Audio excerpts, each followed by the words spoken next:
खान्थाल बायलांजोब्बाय जों गामियाव दंफां दंला नै लामा सामा बायथेजोब्बाय। आंनावथ' दा बर्थमान गासिबो खहायानो गासिबो न'खराव गासिबो नारेंखल बिफां बायनि बायस'जोब्बाय।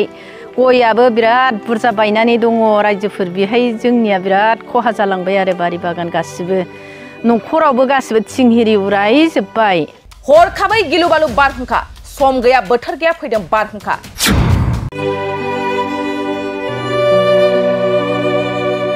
नंगौ आथिखालनि बोथोरखौ जों फोथायनो हामारा बबे समाव मा फैगोन मा बारगोन जेबो बुंनो हाया। बेबायदिनो नैबे समावबो हरखाबै मिथिस्लाब मोनै गिख्रंथाव बारहुंखा बारलांनायखौ नुनो मोनदों चिरांनि बिजनी ओनसोलाव। दिनै फुंबिलिनि 6:30 बिजनी हालामनि सुबाइजार ओनसोलाव गोबां गोख्रैथिजों खारनाय मोनसे गिलुबालु बारहुंखा बारनानै थाङो। बे गिलुबालु गिख्रंथाव बारहुंखाजों गोबां बिफां लाइफांफोरा बायनानै गोग्लैनायखौ नुनो मोनो। लोगोसेनो गोबां आबादारिफोरनि आबाद फोथाराव खहा जानायफोरखौ खौरांनिफ्राय मिथिनो मोननाय जायो। सुबाइजार ओनसोलनि रायजो राजाफ्रा फोरमायथारनाय बादिब्ला गोबां बिबांनि गय बिफां नालेंखर बिफां आरो बायदि बिफां लाइफां न' बां लोगोसे दुब्लिनि माइ बेसरफ्राबो गोबां खहा जादों। आरो बेबायदिनो माखासे रायजो राजाफोरखौ बारहुंखाजों लामायाव गोग्लैना थानाय बिफां लाइफांफोरखौ बोस्रांबाय थानायखौ जोंनि खौरांनि गेजेरजों फै नोंथांमोननो दिन्थिनि। खान्थाल बायलांजोब्बाय जों गामियाव दंफां दंला नै लामा सामा बायथेजोब्बाय। ओमफ्राय बिदिनो हनै मानसिफ्राबो सोरबा सोरबा सौखि सिं माइनि थाखुमा नांलायनाय जाबाय। माबोरै जालांखो देग्लाय बोसोराव बेबायदि बोथोराव बारफेरामोन माइ खहा जालांबाय। आरो नैबे जोंनि न' सेरावबो मिलनि माबाफ्रा बायलांजोब्बाय हास्रावबारियाव। माइफ्रा माबायदि दा? माइफ्राबो लेमजोबलांबाय गासिबो बुग्लेम बुसि जालांबाय। माबा गासिबो बै ओंखाम संग्रायाबो बुलाबदों। गय बायना बायाखै? गया जिया दंफां फांसे बायदों। माइफ्रालाय माबायदि? माइया लेमजोब्बाय गैला दुलाराय दारहाबजोब्बाय। हाजायोना हाजाया? हाजानाय हाजाया बे उनावसो मोनसिगोन।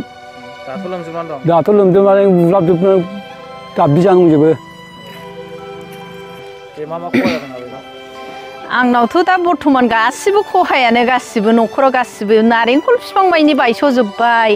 गयाबो बिराद बुरजा बायनानै दङ रायजोफोर बेहाय जोंनिया बिराद खहा जालांबाय आरो बारि बागान गासिबो न'खरावबो गासिबो थिं हिरि उरायजोब्बाय। दा बिराद लस जाना दं माइ दैयानो गासिबो उन्दुग्लेमजोब्बाय हाजागोन ना हाजाया मिथिला। फाथो सुखानाय मानि गासिबो सिलांजोब्बाय। बिराद बे फोरानफिनबा फानजागोन गासिबो नस्थ' जाजोब्बाय थिं हिरि उरायजोब्बाय न'आनो बायस'लांजोब्बाय थिंफ्राबो उरायजोब्बाय। बारा गोबाव बारदों। बैसागोनि बारहुंखा बायदि बारफैदों बोरैबा अबेनि बारफैखो सिमब्रे सिमबा बारदै सिख्लायानो बिरबोनानै बोरैबा बारहुंखा जानानै फैखो ना माखो मिन्थिनो रोंला। दा बायस'लांजोब्बाय नस्थ' जाबाय जोंनि न'खरा गासिबो। गया बुरजा बायलांथारबाय दंफां दंला गासिबो बायजोब्बाय। सेस खहा जालांजोब्बाय देग्लायनि बोसोराव लाखियानो गैला आरो आनलाखिसो देग्लाय बोसोराव। जोंनि हास्रावबारि गामियाव गासिबो खहा जालांजोब्बाय कारेन्ट थारमायनि गासिबो बायस'लांजोब्बाय। जेरैबो सोरगिदिं गासिबो माबायानो नस्थ' जालांजोब्बाय आरो। कारेन्टआ ओरैनो सानबेसेसो उनाव मोनगोन बायदि? क'क्राझार मक्रापारायाव थानाय साम कलेज अफ नार्सिं क'क्राझाराव गोदान फरायसाफोरनि एडमिसन एबा मुं थिसननाया सोलिगासिनो। नार्सिं कर्स फरायनो गोसो गुदुं फरायसाफ्रा फैगौ 30 अक्ट'बर खालारसिमनि गेजेराव मुं थिसनफैनो हागोन। क'क्राझार सोहोरनि खोला फारसे मक्रापारायाव थानाय साम कलेज अफ नार्सिं क'क्राझारा निउ दिल्लीयाव थानाय इन्डियान नार्सिं काउन्सिल आरो गुवाहाटीयाव थानाय Assam nurse midwives and health visitors काउन्सिलनि सिङाव एफिलिएटेड जानायजों लोगोसे गभर्नमेन्ट अफ आसामनि हेल्थ एन्ड फेमिलि वेलफेयार डिपार्टमेन्टजों गनायथि होजानाय गंसे गाहाम खाबु थानाय साम college of nursing 3 years in general nursing midwifery आरो 2 years diploma in auxiliary nursing and मेडिफेरी कोर्सनि सोलोंथाइखौ एचएस पास खालामनाय साइन्स एबा आर्ट्स स्ट्रिमनि गोसो गुदुं फरायसाफ्रा लानो हागोन।